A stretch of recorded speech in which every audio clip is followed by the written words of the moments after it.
बहुत से भक्तों की ये शंका होती है कि हमारे धर्मों में तो बलि प्रथा है, अगर हम बलि नहीं देंगे तो हमारे देवी देवता रुष्ट हो जाएंगे। हमारा धर्म तो बलि अलाउ करता है, मांसाहार अलाउ करता है। तो आज हम ये जानेंगे कि क्या इंसान को मांसाहार करना चाहिए या नहीं। सबसे पहले तो आप ये समझ लें कि इंसान मांसाहार के लिए बना ही नहीं है। मांसाहार करना इंसान के लिए ना केवल गलत है, बल्कि ये इंसान के संस्कारों को अधोगति में, नीच गति में पहुंचा देता है।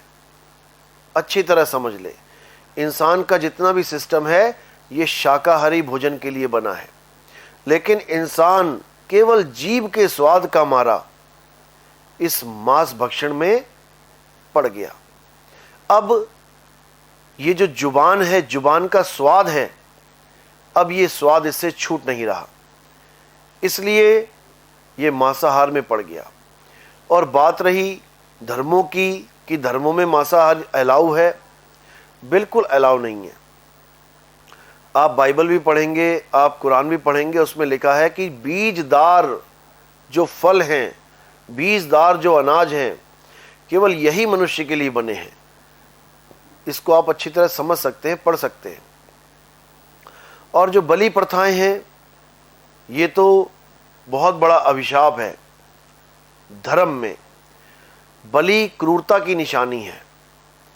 बलि किसकी देनी है, हम आज तक यही नहीं समझ पाए। जब तक हम यही नहीं समझेंगे कि बलि देनी किसकी है, तब तक हम मासूम जानवरों की बलि देते चले जाएंगे। कोई कहता है काली माता बलि मांगती है, कोई कहता है काली माता को शराब चढ़ाई जाती है, वो पीते हैं। अगर काली माता को बलि ही पसंद है, बकरे खाना ही पसंद है, तो यकीन करो रातों रात सारी दुनिया के बकरे काली माता गायब कर दे, सारे बकरे उठा के ले जाए। आपको गुलाब जामुन बहुत पसंद है और फ्रिज में 8-10 गुलाब जामुन पड़ी हैं, तो आप ये नहीं सोचोगे कि मैं एक खा के निकल जाऊं। आपका पूरा प्लान होगा कि ये 8 की 8, 10 की 10 मैं रात भर में निपटा दूं, क्योंकि आपको पसंद है।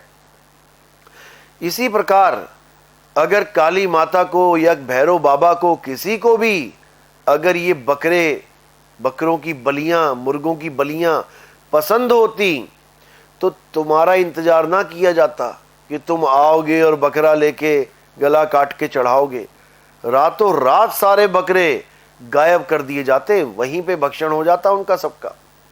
लेकिन ऐसा नहीं हो रहा है, क्योंकि किसी भी देवी देवता को बकरों की जरूरत नहीं है। और अगर तुम बकरों की बलि दे रहे हो माता को खुश करने के लिए, माता को भेंट देने के लिए, तो भाई उसमें तुम्हारा हिस्सा कहां से आ गया। कोई मुसलमान भाई अगर अल्लाह को खुश करने के लिए कुर्बानी दे रहा है, बकरे की कुर्बानी दे रहा है, तो फिर बकरों में तुम्हारा हिस्सा कहां से आ गया। कुर्बानी का मतलब होता है कुर्बान कर देना, ना कि उसमें से अपना हिस्सा ढूंढना। आप बकरों को कुर्बान कर रहे हो तो अल्लाह के नाम पे कुर्बान कर दो, उसको ले जाके अपने पतीलों में मत धरो।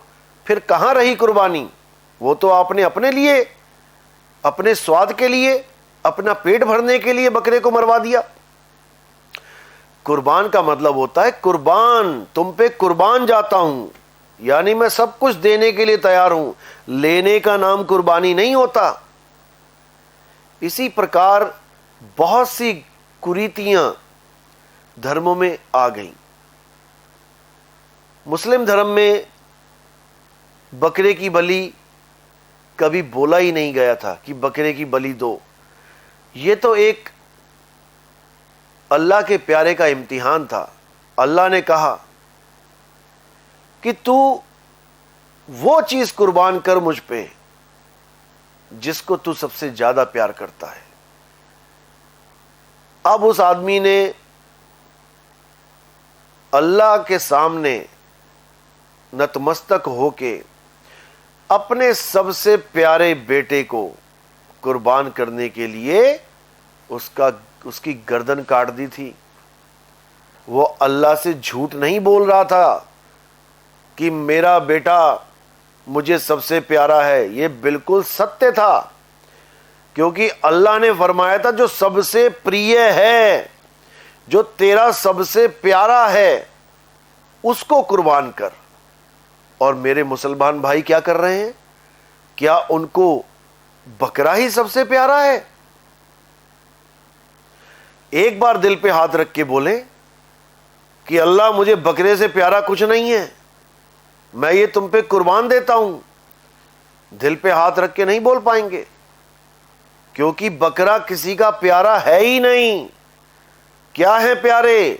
मां बाप, भाई बहन, बेटा बेटी, ये हैं प्यारे। उसने तो अपने बेटे को कुर्बान कर दिया, लेकिन अल्लाह रहमत वाला है, उसने रहम किया और बेटे की जगह बकरा आ गया। ये तो अल्लाह की देन है, अल्लाह की लीला है। लेकिन तुम तो सीधे बकरा ही काट रहे हो, ये बोल के कि कुर्बानी दे रहे हैं। अरे जो सबसे चीज प्यारी है तुम्हें, उसको कुर्बान करके दिखाओ अल्लाह के सामने, अल्लाह तब खुश होगा। ये बकरे काटने से अल्लाह खुश नहीं होता। और ईसाइयों को देखो, कहते हैं ईसा मसीह ने मांस खाया इसलिए हम मांस खाते हैं।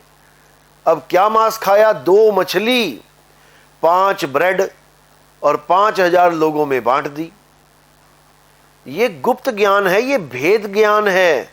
2 मछली 5000 लोगों में बांट के दिखाओ, क्या मिलेगा किसको? ये कौन सी 2 मछलियां हैं? मछली बहुत चंचल होती है, पकड़ नहीं सकते आप उसको। आप पानी में मछली पकड़ के दिखा दो, नहीं पकड़ पाओगे। ये 2 मछली कौन है? ये मन और माया है।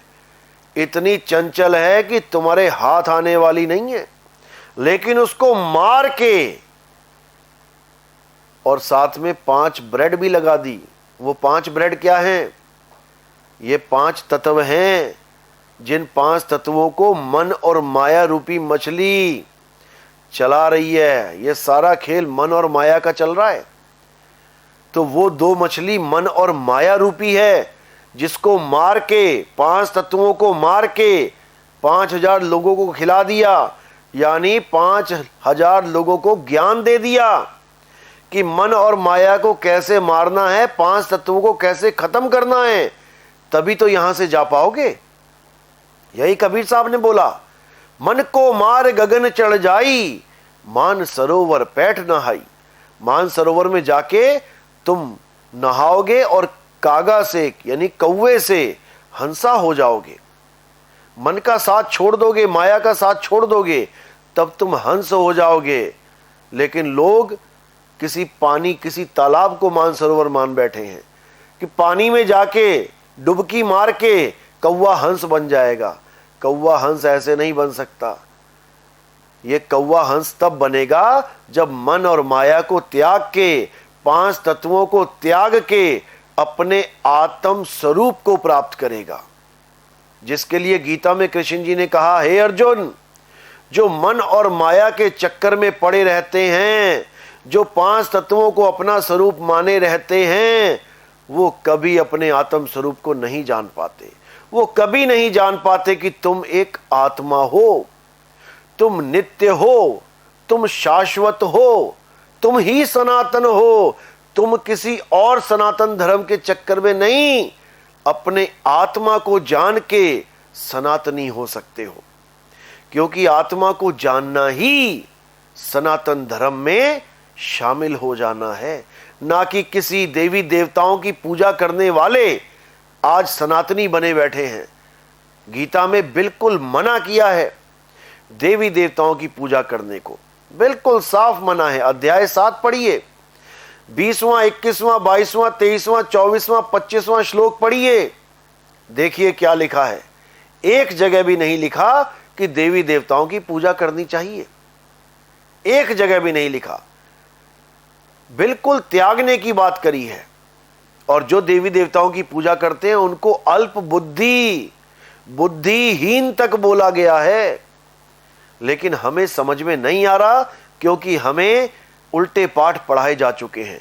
अब हमने गीता को खोलना है, गीता को पढ़ना है। और कभी ये ना सोचें कि घर में गीता रखने से महाभारत हो जाएगी आपके घर में। ये आपको एक डरावा दिया गया है ताकि आप गीता से सदा दूर रहो, क्योंकि गीता में सत्य ज्ञान है, आत्मा का ज्ञान है। गीता में सत्य और असत्य का निर्णय किया गया है। अगर गीता रखने से आपके घर में महाभारत हो जाएगा, तो क्या पता रामायण रखने से आपकी पत्नी का हरण हो जाए, क्या पता रामायण रखने से आपको भी 14 साल का वनवास हो जाए। यह बिल्कुल गलत धारणा है। इस धारणा को खत्म करना है और गीता का पाठ नित्य करना है। केवल 4 अध्याय अगर आपने सही से समझ लिए, कौन कौन से? अध्याय 2, अध्याय 3, अध्याय 4 और अध्याय 7। इन चारों अध्यायों को अगर आपने अच्छी तरह समझ लिया, तो मेरी कही एक एक बात को आप बहुत अच्छी तरह समझ पाओगे। आपको हर बात पूरी समझ में आने लग जाएगी और उसके बाद कोई भी भ्रम नहीं रहेगा। आप जान पाओगे कि मेरा स्वरूप क्या है, मेरे भगवान का स्वरूप क्या है। तो इसलिए देवी देवताओं की पहली बात तो पूजा करनी ही नहीं चाहिए, और परमात्मा को अरदास करने के लिए, परमात्मा से प्रार्थना करने के लिए किसी ईंट पत्थर के मंदिर की जरूरत नहीं है। आप जहां पर हैं आप वहीं से अरदास कीजिए, और सही मानो तो अरदास करने की भी जरूरत नहीं है। परमात्मा को कोई बच्चा मत समझो कि तुम बताओगे तो वो जानेगा। वो सब जानता है, वो सब जानता है, विश्वास करो।